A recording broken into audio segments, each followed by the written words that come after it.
আকাম কুকাম করে কারাগারে ঢোকার চেয়ে উত্তম ঈদের কাপড় কেনার জন্য কারাগারে ঢোকার। আর এই উত্তম কাজ প্রাপ্তবয়সের যুবক হয়ে করলাম আমি। কি নেই সেখানে, নিচতলা থেকে উপরতলা পর্যন্ত।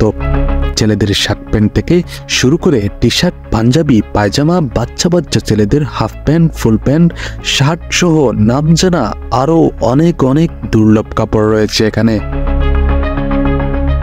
আর দুর্লভ কাপড় দেখতে ও নিজের লোভ সামলাতে না পেরে গোলাপগঞ্জের নূর ম্যানশনের প্রথম তলার কারাগার মেন্স ওয়্যারে গিয়ে উত্তম কাজটা সেরেই ফেললাম। কাম সেরা ফেলেছেন ভাই, আপনি কাম সেরা ফেলেছেন। এবার প্রশ্ন আপনাদের মাঝে, আকাম কুকাম করে কারাগারে যাবেন নাকি ঈদের কাপড় কেনাকাটার জন্য কারাগারে ঢুকবেন?